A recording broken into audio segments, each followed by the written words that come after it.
What's up everyone, it's Travis from Ante Up Life with vlog number 3, part 2 of our Dallas trip. The first day was fun playing cash games. You can click here to check out part 1. Today we are flying back to Chicago but are going to squeeze in a daily tournament, and surprise surprise, we get to run it up with a few of the next gen poker boys. Today I'm entering in a $130 daily tournament at the Texas Cardhouse in Dallas. $3,000 guaranteed, starting stack of 15,000 chips. Unfortunately, no filming was allowed during the tournament. I did take notes of hands, so let's just jump into it. For the first hand, it's level 1, blinds are at 100, 100. I'm in the big blind with 10-9 offsuit. There's a raise to 400 in early position, cutoff, button, and small blind all make the call. I make an easy decision and complete, calling for 300 more. The flop comes out Jack 8-5 rainbow. I have an open-ended straight draw. Any queen or 7 will give me a straight, but as of right now, with 4 other players to act, I check, and it checks around. The turn is a jack, which is no help, but somehow checks around again. The river comes a 7, which completes my straight. I bet out for 1,000. The original raiser raises to 3,000. It folds around, and now the decision is on me. So I'm definitely raising here, but not really sure what this guy has. If he had a jack of some sort, he would have bet in any of the earlier streets. If he had an overpair, he would have bet on the flop. Does this guy also have 10-9? It would suck if this guy had 7s. I can't really be scared of that though, with my hand being pretty disguised and very strong. I raise to 8,000. He ponders over for a little while and then surprisingly folds. Still not really sure what he had there, but either way, we start off strong and scoop up a nice pot. One orbit later, and still in level 1, I'm in the big blind with ace-king suited. It folds to the small blind who raises to 400. I decide that we'll just not do, and decide to bump it up to 1400, which he calls. The flop comes out king 10-7. He checks, I bet 1400, and he folds, so we pick up another pot. The very next hand, I'm in the small blind with Jack 7 of clubs. There are 4 limpers, I limp, and big blind checks his option. So we go 5 ways to the flop, which is pretty great. Jack 7 king with 2 hearts. I check, figuring someone else will lead out, but unfortunately it checks around. The turn is a 6 of hearts, completing some flush draws. I check it, and this time someone bets 600. Another one calls. I don't think there's any reason to raise here, so I call. And we go 3 ways to a river, which is the 5 of clubs. I check again. The guy who led on the turn now bets 2,200 and it folds around to me. I'm not folding here, definitely not raising, which leads to only one option. I call, in which villain shows Jack 10. I flip my cards over and scoop up another pot with 2 pair. So far we're off to a great start, but it's only level 1 and we've got a long way to go. A quick glance at our stack and level 1 was good to us. There are 32 players and more to register as the tourney goes on. Nothing much going on in level 2. Moving on to level 3 where the blinds are 100, 200 with a 200 big blind ante. I'm in the small blind with ace jack suited. Under the gun raises to 500. Cutoff calls. I contemplate 3-betting here being in the small blind, but with under the gun raising and me having 2 suited cards with paint on them, I decide to call. Big blind folds and we go 3 ways to the flop, which is Jack 8-3, and so far cards are coming my way. I check it to the aggressor. Under the gun bets small to the size of 600 chips. Cutoff folds, and I call. The turn is a 5. I think about it for a while and decide for whatever reason that I'm going to lead out here. I bet 1,000, and under the gun quickly folds. Another pot is pushed our way and we are doing well so far. This next hand though is a juicy one. Under the gun +1 raises to 500, hijack calls, and I'm on the button with Jack Queen off and call, and the big blind folds.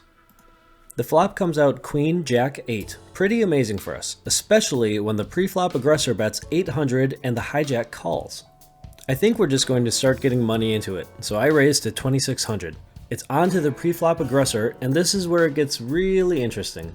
Under the gun then decides to raise to 9,000.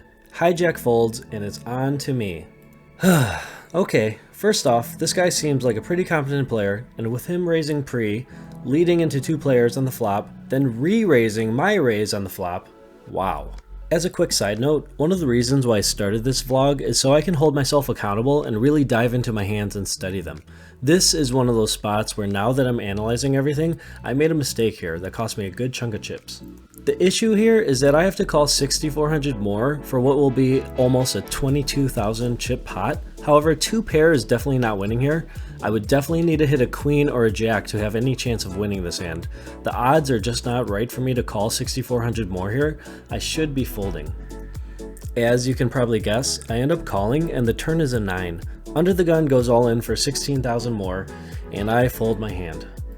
Still in level 3, I have ace jack off in the low jack and raise to 500. The cutoff and big blind make the call. The flop comes king, jack, queen, and everyone checks. The turn is an 8, big blind bets 800, I call, and cutoff calls. The river is another jack, big blind now bets 4,000. With him betting into us on the turn and both of us calling, and now him overbetting the river with 2 of us to act, I really am not liking this at all.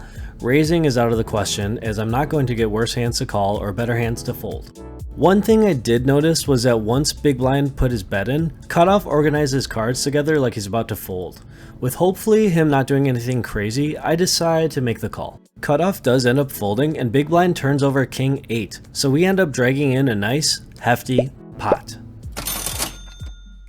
Super quick hand in level 4 where I raise with queens to 1400 on the button, big blind raises to 3000, I go all in and he calls with ace queen and the board runs out clean. We get a quick double up and are up to around 40k in level 4. There aren't too many hands in level 5 to 8. I get in a few pots and lose, start chipping down, blinds also going up and are chipping away at me. But in level 8 we have a special appearance by the one and only Frankie from the Next Gen Poker Boys to sit at our table. Him and Jack come into late reg this tourney and we get to play a pot with both of them. So level 8, blinds are at 500, 1000 with a 1000 big blind ante, and Frankie is sitting down with 15k since he just registered. I raise in the low jack with king jack off for 2500, folds to Frankie in the button who goes all in on his first hand, folds back around to me and I think for a little bit. I decide to let him hang around for a bit since he just got here, and I fold. During a break he tells me that he had pocket sixes. Level 10, I'm pretty short stacked, bleeding out from the blinds, but we move tables and we are on the left of Mr. Jack from the Next Gen Poker Boys. If anything, it's making for a fun tourney to play with these guys. We do get in a pot with Jack. We both have short stacks. There's about 20 people left out of 57. Blinds are at 1.5k, 3k, with a 3k big blind ante. I have about 32,000. It folds to Jack in the cutoff where he raises to 7k. I look down at ace 10 suited and decide to rip it all in. It folds back to Jack, who thinks about it for a bit and then decides to fold. Jack busted out shortly after, but did let me use his Next Gen Poker Card Protector. Thanks, Jack. We are in level 11 where blinds are 2k, 4k with a 4k big blind ante. 17 people left and I'm down to 27k. As you can see in the picture, I limped in small blind with 4 others behind, but then big blind raised to 8k. Everyone called and I called with 3-4 of clubs and did not connect, so we take a big hit to our stack. Before I move on, I just want to draw attention to my next opponent, Helen. I mean, come on, look at that poker face. She means business. And this next hand, I tussle with her where I look down at ace 5 of clubs in low jack position, and with less than 6 blinds, I am all in. Helen looks at her cards and calls my all-in with pocket sixes. The board runs out, and as you can see right here, my tournament life is over. I jumped in a tournament and both didn't go well. Had a somewhat of a good run with the tournament, but ended up not cashing. Also, pretty cool, met the Next Gen Poker Boys, and they're really awesome, class act. A few other things of note. Helen ended up winning the tournament. Yay, Helen! This trip was back in August, but fast forward to February 6, 2022.